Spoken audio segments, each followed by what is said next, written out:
నమస్తే, నేను Chandana. Welcome to great Andhra top stories. నిజమే, ఇప్పుడు మారిపోయిన చంద్రబాబే కేసీఆర్ వద్దకెళ్లి పలకరించిన రేవంత్. బంగ్లా రాజకీయానికి కాలం చెల్లిందా? ఏపీ ముఖ్యమంత్రి నారా చంద్రబాబు నాయుడు చాలా సందర్భాల్లో తాను ఇప్పుడు మారిపోయిన చంద్రబాబును అని చెప్పుకుంటూ ఉంటారు. ఆయన చెప్పిన సందర్భాన్ని బట్టి అది నిజమో కాదో ప్రజలు ఎప్పటికప్పుడు నిర్ణయించుకుంటూ ఉంటారు. ప్రస్తుతం ఆయన అలాంటి డైలాగ్ను ఎక్కడా వల్లించలేదు. కానీ ఒక విషయంలో తాజా పరిణామాల్ని గమనిస్తే నిజమేనేమో ఆయన మారిపోయిన చంద్రబాబే అని ఎవ్వరికైనా అనిపించక మానదు. ముఖ్యమంత్రి చంద్రబాబు నాయుడు అయోధ్యలో రామాలయాన్ని దర్శించుకున్నారు. ఈ సందర్భంగా ఆయన చెప్పిన మాటలు ఆయన పట్ల ప్రజలు తమ అభిప్రాయాలను మార్చుకునే విధంగా ఉన్నాయి. అత్యుత్తమ పరిపాలనకు రామరాజ్యమే కొలమానమని, అయోధ్యలో శ్రీరాముని దర్శించుకోవడం తనకు కొత్త శక్తిని ఇచ్చిందని చంద్రబాబు అక్కడ చెప్పారు. రాముడు పాటించిన విలువలు కాలానికి అతీతంగా స్ఫూర్తినిస్తుంటాయని, సుపరిపాలనకు మార్గదర్శకంగా నిలుస్తాయని కూడా అన్నారు.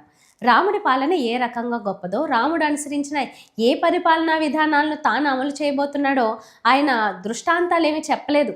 ఏదో జనాంతికంగా అందరూ అంటున్నట్టుగా రామరాజ్యం గొప్పది అని కీర్తించారు. ఇంతవరకు పర్వాలేదు.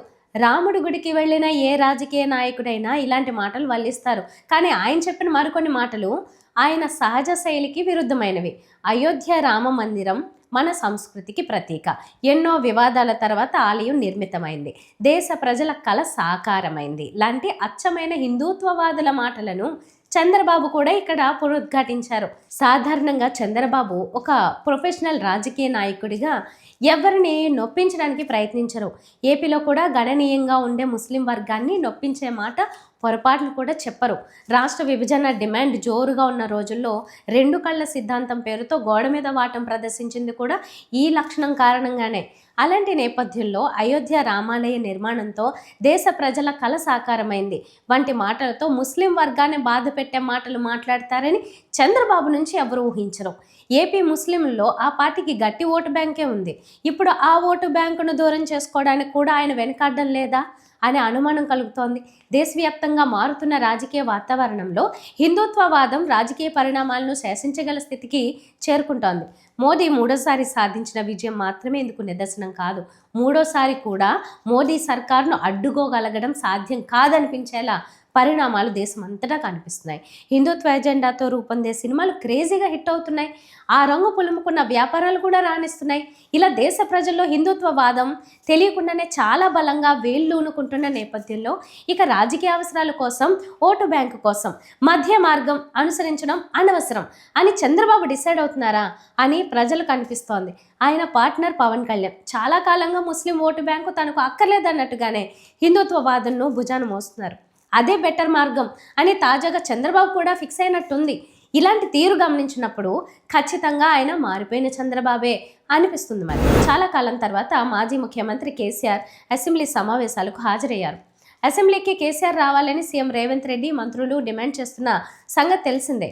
అసెంబ్లీకి కేసీఆర్ హాజరు ఉత్కంఠ రేకెత్తించింది. అసెంబ్లీకి వెళ్లిన కేసీఆర్ వద్దకు సీఎం రేవంత్ రెడ్డి వెళ్లి పలకరించడం ఆకట్టుకుంది. కేసీఆర్తో రేవంత్ కరచాలనం చేశారు. ఈ సందర్భంగా కేసీఆర్ ఆరోగ్యం గురించి రేవంత్ అడిగి తెలుసుకున్నారు. కేసీఆర్కు మంత్రులు ఉత్తమ్, కోమటిరెడ్డి వెంకటరెడ్డి, శ్రీధర్ బాబు అభివాదం చేసి గౌరవాన్ని చాటుకున్నారు. అలాగే కాంగ్రెస్, బీజేపీ ఎమ్మెల్యేలు కూడా కేసీఆర్ను ఆప్యాయంగా పలకరించారు. అనంతరం సభలో దివంగత ఎమ్మెల్యేలు రామరెడ్డి, దామోదర్ రెడ్డి, కొండ లక్ష్మారెడ్డిలకు సంతాప తీర్మానాల్ని ప్రవేశపెట్టారు. ఆ తర్వాత సభ నుంచి కేసీఆర్ బయటికి వెళ్లారు. సభకు హాజరైనట్టు రిజిస్టర్లో సంతకం చేశారు. మొదటి రోజు కేసీఆర్ సభకు హాజరు తంతు ముగిసింది. అసెంబ్లీ సమావేశాలు ఎన్ని రోజులు జరుగుతాయి, కేసీఆర్ వెళ్తారా అనే చర్చ జరుగుతోంది. విజయనగరం జిల్లాలో అశోక్ బంగ్లా అంటే రాజకీయ కేంద్రంగా ఉంటూ వచ్చింది. తెలుగుదేశం పార్టీకి అది కేంద్ర బిందువు. ఎంపీ అయినా, మంత్రి అయినా ఎవరైనా అక్కడికే వెళ్తారు. రాజకీయ మంతనాలు, మథనాలు అన్నీ అక్కడే జరుగుతాయి. బంగ్లా మాటే జిల్లాలో చలామణి అవుతూ ఉంటుంది. ఇదంతా పూసపాటి అశోక్ గజపతిరాజు క్రియాశీలక రాజకీయాల్లో ఉన్నంత వరకే అని అంటున్నారు. ఆయన రాజకీయాలను పక్కన పెట్టి రాజ్యాంగబద్ధ పదవిలోకి వెళ్ళిపోయారు. గోవా గవర్నర్ అయి రాజ్భవన్కే పరిమితమయ్యారు. దాంతో బంగ్లా రాజకీయాలకు అలవాటు పడిన టీడీపీ తమ్ముళ్ళు, ఆయన అనుచరులు, సహచరులు అంతా ఇప్పుడు ఇబ్బంది పడుతున్నారు. విజయనగరం జిల్లా అధ్యక్ష పదవి కోసం పోటీ పడిన కొందరు తెలుగు తమ్ముళ్ళు తమ పేరు సిఫార్సు చేయమని పెద్దాయన వద్దకు వెళ్లారని టాక్. ఆయన కూడా సరేలేమ్మని తమ వారి పేర్లను హైకమాండ్ కి పంపించి వారికి ప్రెసిడెంట్ గిరి ఇమ్మని కోరారని ప్రచారంలో ఉంది. అయితే ఆ పేర్లను పక్కన పెట్టి హైకమాండ్ డీసీసీబీ చైర్మన్ గా ఉన్న కిమిడి నాగార్జునకి రెండోసారి ఆ పదవి ఇచ్చింది. దాంతో ఈ కీలక పదవి మీద ఆశలు పెట్టుకున్న వారు షాక్ తిన్నారని అంటున్నారు. ఒకే నేతకు 2 పదవులు కట్టబెట్టడం గతంలో ఎన్నడూ లేదని అంటున్నారు. పైగా బంగ్లా నుంచి సిఫార్సు వెళ్తే కాదనేది కూడా ఎప్పుడు జరగలేదని గుర్తు చేసుకుంటున్నారు. వీటన్నింటికి బేరీజు వేసుకున్న తమ్ముళ్ళు బంగ్లా రాజకీయాలకు కాలం చెల్లిందా అని తర్కించుకుంటున్నారు. జిల్లా రాజకీయాలను హైకమాండ్ తానే పూర్తి స్థాయిలో పర్యవేక్షిస్తోందని, దాంతో ఇక మీదట పదవులు దక్కాలి అంటే పెద్దల ఆశీస్సులు దక్కితేనే అని అంటున్నారు. ఇవి వాళ్ళ టాప్ స్టోరీస్. మరిన్ని అప్డేట్స్తో కలుద్దాం. నమస్తే.